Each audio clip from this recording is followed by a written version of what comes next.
ఏంటంటే దీనికి 3 years అనేది స్పెండ్ చేయడం అనేది ఒకటే మైనస్. డిపెండ్స్ ఆన్ సిచ్యువేషన్ వల్ల అది జరిగిందని వాళ్ళు కూడా చెప్పారు.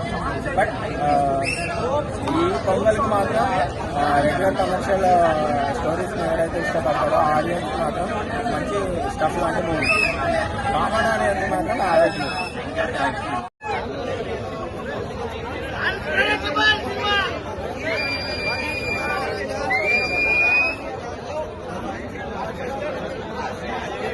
రామ్ చరణ్ గారు చాలా ఫ్రెష్ గా కనిపిస్తున్నారు. ఆయన ఇంతకు ముందు సినిమాలన్నీ ఒక ఎత్తు, ఈ సినిమా ఒక ఎత్తు. ఎందుకంటే చాలా ఫ్రెష్ గా చాలా ఎనర్జీతో కనిపిస్తున్నారు. స్టోరీ రొటీన్ ఉన్నా కానీ అన్న ఇప్పుడు చాలా సినిమాలు వచ్చాయి, స్టోరీ ఒకటేలా ఉంటది. కానీ మనకి తీసిన పద్ధతి, screen play, taking, DOP, editing, అక్కడ పడ్డ సౌండ్ మిక్సింగ్ ఇదంతా ఇంపార్టెంట్ ఉంది. సో ఇక్కడ డిఓపి, తమన్ గారు, సౌండ్ మిక్సింగ్, ఎడిటింగ్, తీసిన ఫ్రేమ్స్, అలానే యూజ్ చేసుకున్న రెఫరెన్సెస్, మెయిన్ గా రియల్ లైఫ్ లో జరిగిన రెఫరెన్సెస్ అన్ని పెట్టుకున్నారు.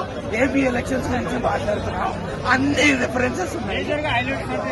హైలైట్స్ అంటే సీజ్ ద షిప్.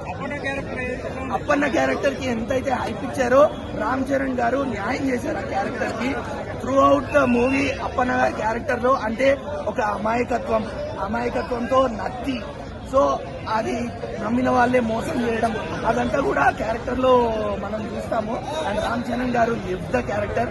అదొక్కటే కాదు, కాలేజ్ స్టూడెంట్ గా కానివ్వండి, ఐఏఎస్ ఆఫీసర్ గా కానివ్వండి, ఐపీఎస్ ఆఫీసర్ గా కానివ్వండి, ఏదైనా రామ్ చరణ్ గారు ఎవ్రీ క్యారెక్టర్ ఆయనే హైలైట్. 1 man షాన్ విజయ్ సూర్య గారి గురించి నేను మాట్లాడక్కర్లే.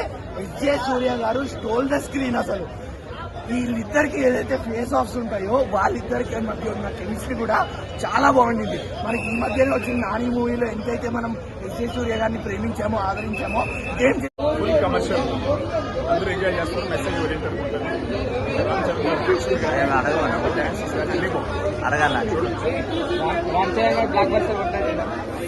3.5 నుంచి 4 మధ్య రేటింగ్ ఈజీగా ఇవ్వచ్చు.